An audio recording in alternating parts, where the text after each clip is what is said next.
Welcome back to Wealth Dynasty. Thanks again for tuning in to another episode. And in the last couple episodes, we've done a high-level overview. First episode was about term insurance and the different options and all the different products that are out there. Then in the last episode, we talked about permanent coverage. We talked about whole life. We talked about IULs, PULs, a lot of different options for the permanent coverage. Today, we're going to talk about term insurance versus permanent coverage, or term insurance plus permanent coverage.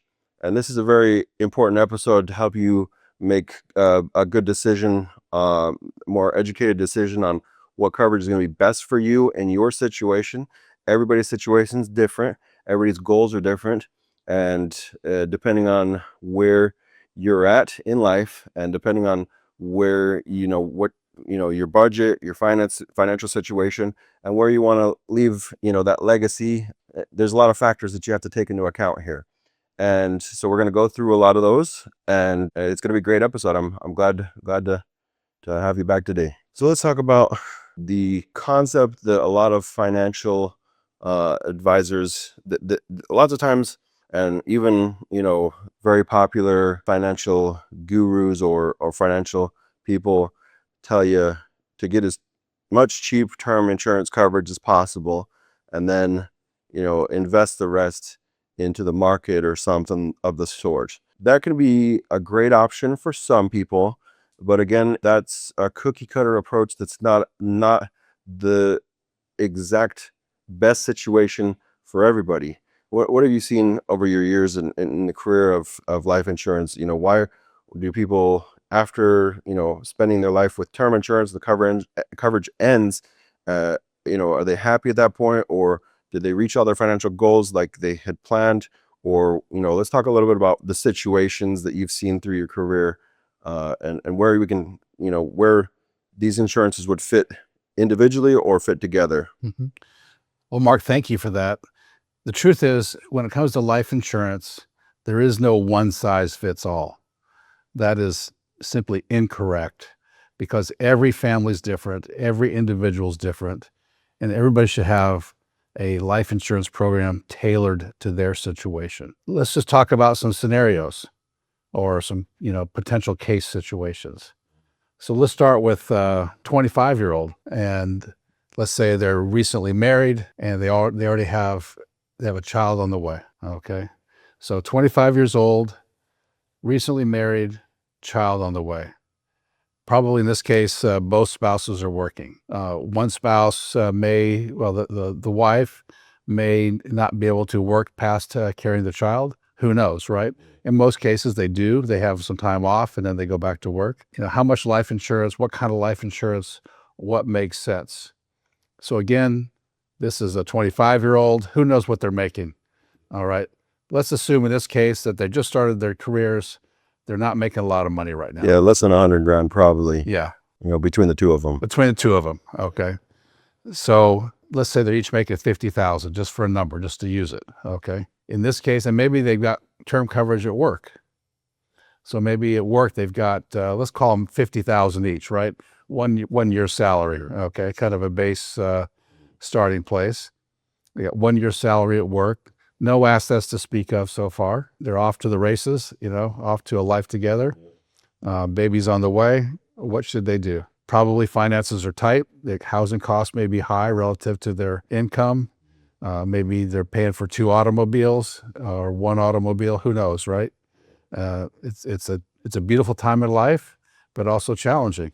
Scary. Okay, it's scary, but they're young and they're confident, and yay, they're off to the races. So in that case, probably not much permanent insurance. We'd like to see them have at least 10 times income and coverage. So if they could get $500,000 of term insurance each, or $450 each, because they already got $50,000 from work, that's pennies.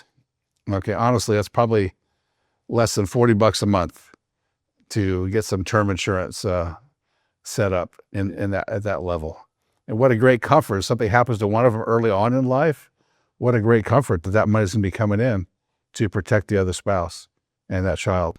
Now that's a really good point. I just want to even step one step behind that is the numbers here. Why do most insurance agents, why do they suggest the 10x of your current income? What is the whole like mentality behind that? Well, there's all sorts of ways to calculate that, right?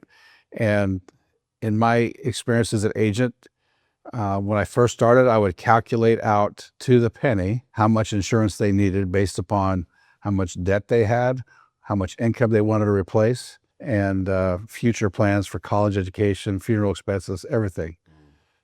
What surprised me is it almost always came out to be 10 times income. Wow, that's crazy. Okay, very often, very close to that number. Okay, what they want to replace of income wise and so forth. And when it comes to income replacement, I always use the rule of thumb, 5% on your capital. So if you got $1 million, you're going to get 50,000 a year to spend. All right, with maintaining the capital. Yeah, without touching without intruding upon the actual capital. Yeah, principle. That's one rule of thumb. It's not perfect. Yeah, We can calculate it out. it's a starting point. It's a starting point. And any agent has a calculation sheet they can use to figure all those things out to the penny. But I found that almost always it works out to be pretty close to that number. Sometimes for younger people, a little bit higher than that, maybe 15 times income. Just depends on what their situation is. But the truth is, if something happened to this couple, one of the spouses passed away, $500,000 comes in.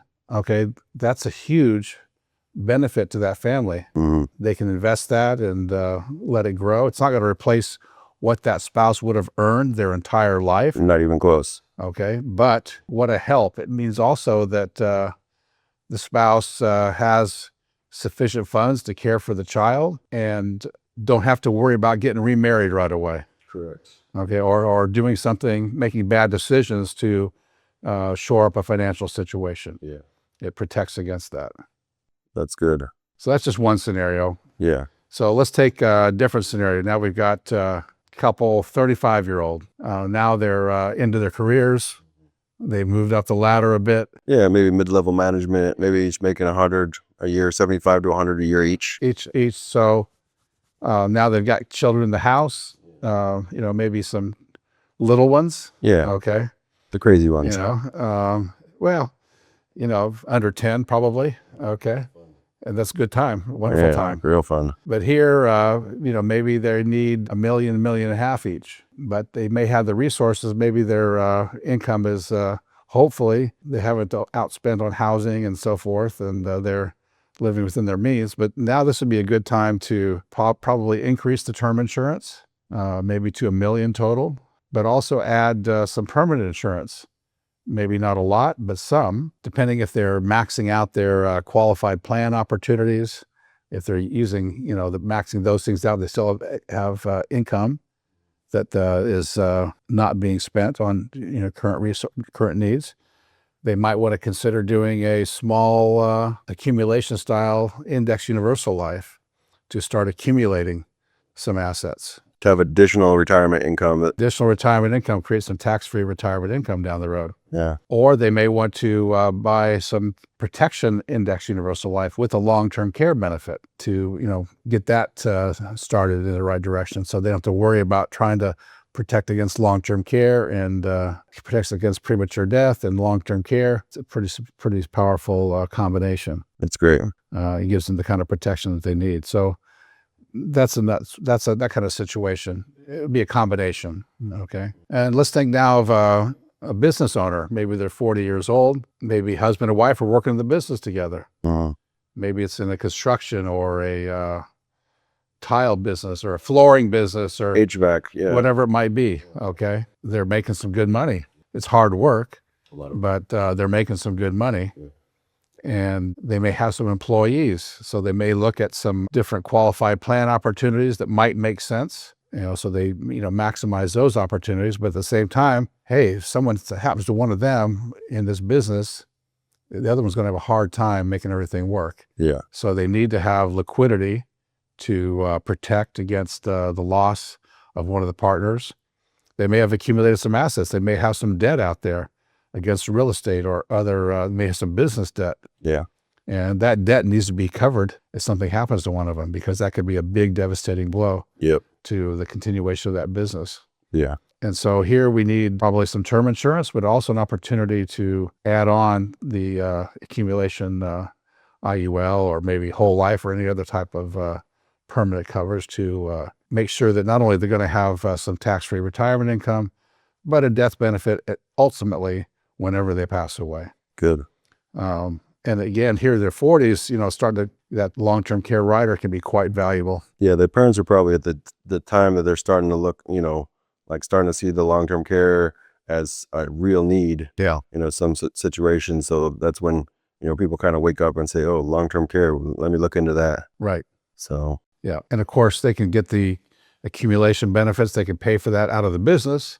It does create compensation to them, but it's not really a tax deduction, but they pay for it out of the business and have accumulation, and they're taking advantage of their business opportunities. Mm. So that's another scenario that we see often. And what we see a lot of is folks in their 50s. They start to just hints of mortality. Okay, they start to think, waking up, this may not last forever. My back hurting when I'm waking up. This may not last forever. Yeah. Okay, and so they may have a little high cholesterol, maybe the blood pressure a little high. Yeah. Things are starting to have a little impact on them. And, now is where we really need to plan and get some permanent coverage in place to protect them in the long run, to protect their business, protect their families. There's so many ways we can design this in conjunction with some term insurance, depends on their situation. They may have already, their first term insurance policy may have expired quite a while ago. So they realize, hey, they spent that money and they didn't die. Yeah. Okay, 98% of the time, that's what's going to happen. So they realize, well, I don't know if I want to throw money down a second time. Yeah. Okay, especially when it was $40 a month for the two of them. Now it's the same term insurance might be a couple $100 because they're older. And they may think, well, maybe I don't want to throw it away. And they may choose to have some permanent coverage. Maybe at this point, their income is high in the business, and they can recognize that they can do what's called a cash balance defined benefit plan, which would give them huge tax deductions. And they can also buy life insurance inside that to give them the protections they need. That's great. Okay, so they might want to use a cash balance defined benefit plan to get some huge tax deductions and be able to buy life insurance on a tax deductible basis inside the plan. We're going to do a full episode on that. Very, very informational. This is a great way, besides your other qualified plans like the 401k and your IRA or your Roth IRA. This is another option. Or your SEP IRA, or whatever those different things are. Correct. You have those options as qualified, but this is another option that you can really sock away a lot of money, and there's really no cap on. It's way higher essentially than. There's a cap, but it's you can get much bigger. It's not like a $7,000 per year. No, nothing like that. No, it's much bigger. You asked me, what have I seen in my career? Okay, this is what I see sometimes. I've seen it lots of times. I talk to young people that say, "Oh, I can't afford the insurance." Okay, they really can. They just don't want to sacrifice a little bit to buy it. Okay. They're thinking more of the vacation. They're thinking about the dinner out, that can buy. Yeah, okay. I got subscriptions they're going to pay for. Right. And they say, oh, I can't do that now. Okay. And then, of course, I talk to the 50 and 60 and 70-year-olds that say, oh, man, I wish I would have done that back when I was 25 years old.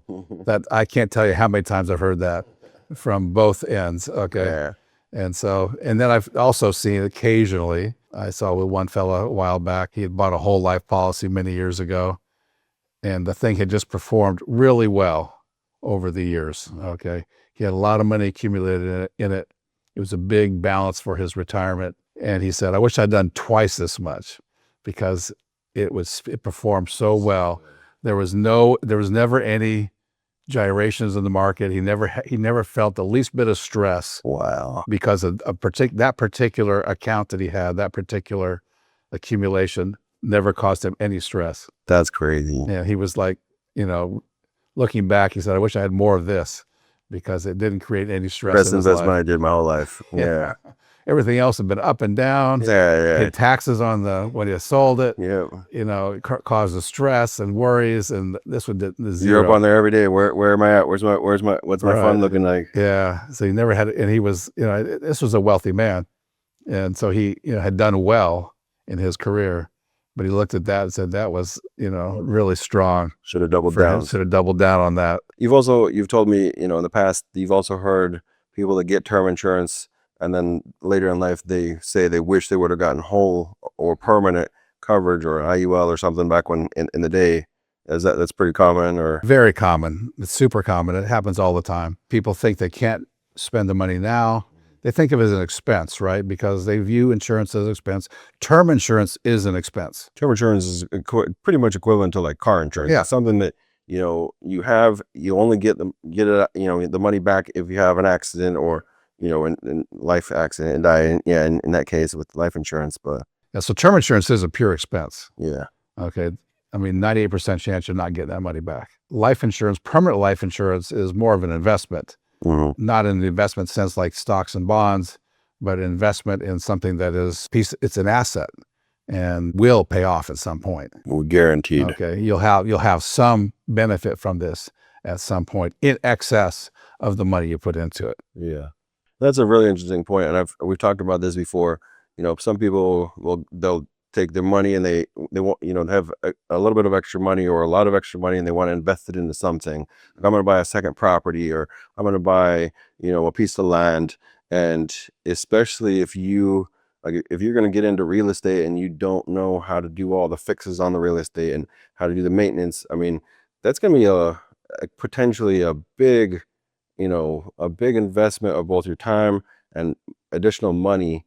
Plus you have the risk of tenants and property values and all that stuff.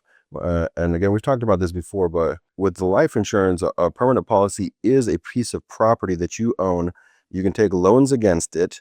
You can, you don't even have to go through a qualification process to get like your equity out of it. Like correct.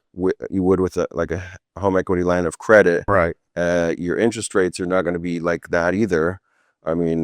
It's an incredible, and people, I don't think a lot of people see permanent life insurance in that point of view. They don't. They still view it as an expense. And like you said, a lot of people don't do real estate simply because it is a lot of work. Yeah. You got property taxes, you've got repairs, Mm-hmm. you've got, like you said, the risk of tenants. That's a big risk. Yeah. And, yes, traditionally values have gone up, but doesn't always work that way. Yeah. There's been times, 2006, 2007, 2008, where Lots of people went bust. people lost tons of money in real estate. Yep. And, it goes in cycles.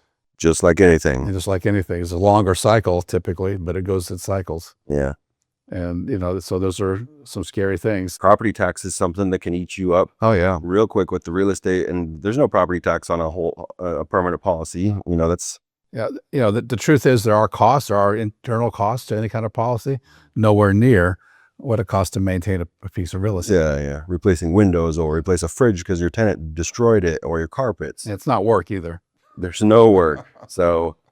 And your rate of return at the end of the day, if you're getting 6 to 7 or 8% return, that's fantastic on a accumulation IUL, which is probably what it'll turn out to be. 6, 7, 8% return on your money, tax-free. That's pretty good. That's pretty good. Okay. It's not as exciting, but it's a lot easier. Yeah. If you take away that nerve-wracking, anytime you put a tenant into a property or anytime you put your money into something, whether it's, cryptocurrency or ETF or, mutual funds or wherever it's at, most people are going to look on that on a pretty regular basis. And, when you see it go down or you see some bad news or, whatever the situation is politically, you take a look at and see how that's affecting, your investment. And there's stress associated with those. Yeah, there's going to be a lot of stress with that. But kind of getting back to the subject, Yeah. life insurance should be tailored. There's no one size fits all. We can use term insurance, any level of term insurance, 5, 10, 20, 30, even 40-year term. Permanent insurance, any type of permanent insurance.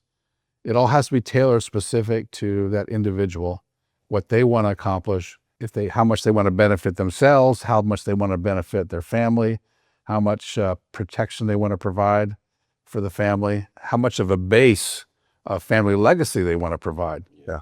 So in other words, life insurance, permanent life insurance is fantastic. The wealthy that want to do their businesses, invest in businesses, in real estate, in the market, businesses are more risky than market or real estate. Correct. Okay. Higher returns, but also more risky because you can lose a lot of money in the business. There's a lot of money. Yep. Okay. And business, you can't control every factor. Correct. Okay. But this provides a base. So no matter what happens, the political risk, the business risk, interest rate risk, currency risk, all those things can be mitigated with a simple life insurance policy that's going to pay off when family members pass. That's great. Okay. Now, as far as our friends, our global citizen friends that we have, a lot of, that's a lot of our market, and a lot of the guys and ladies that we work with, they live outside the United States. Generally, they want the whole lot, the permanent coverage. I mean, they're more interested in the permanent coverage. Why do they see that, that as an investment, and people in the United States don't really see that? Or what is the difference there, I guess? I think people in the United States many people do see it as a proper investment. Overseas, they like the fact that it's in US dollars. There's additional benefit to them because they face currency risks often. And the US dollar, takes away some of the currency risk. That's good. Yeah, very powerful. I have a lot of friends in different countries in South America, and you'd never know at any given election what that's going to do to the economy. Right. So yeah, it helps remove some of that risk.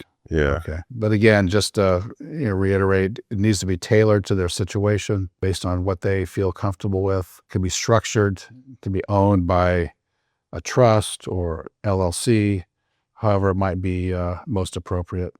And then you can throw in options like financing, premium finance, to help them for the high net worth to get the most for their dollar. Yeah, not use their liquidity to fund an insurance policy. They take a loan out that pays for everything, and essentially they just pay the interest until they can take over. Right.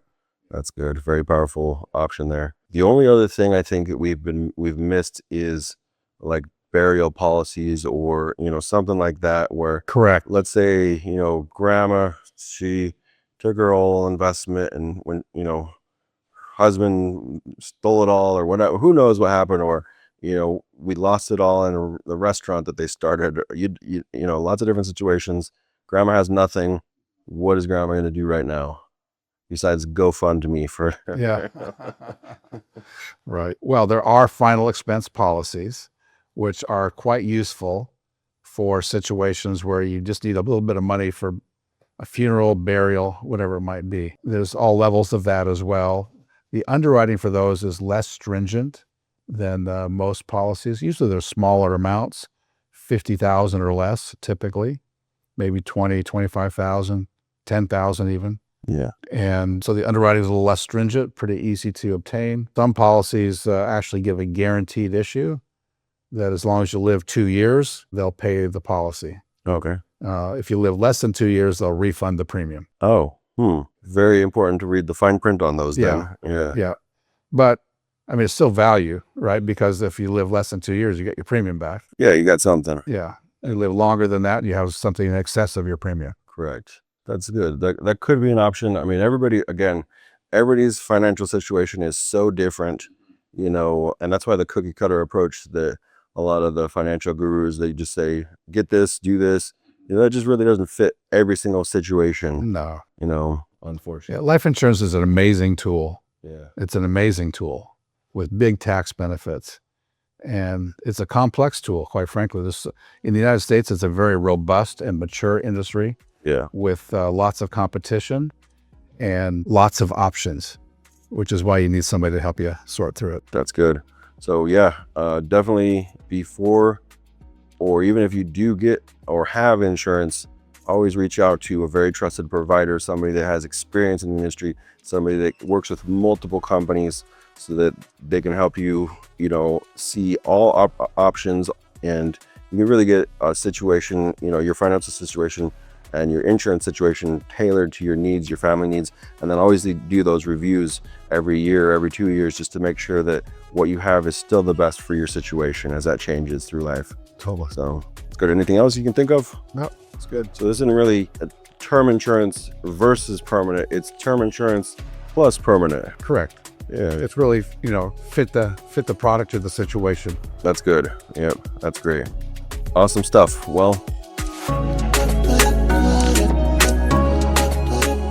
thanks again for joining us. That was very interesting and informational episode about term insurance and permanent coverage, where they can fit together, where you would use them in separate situations, how you can use those, and really, again, it comes down to really just it's very situational, and finding an advisor that is going to tailor your needs and your financial goals to whatever financial plan they're putting together for you. So if you need help or need some quotes or need more information about this, our information is here in the bio, and you can also reach us on figtreegroup.com. Thanks.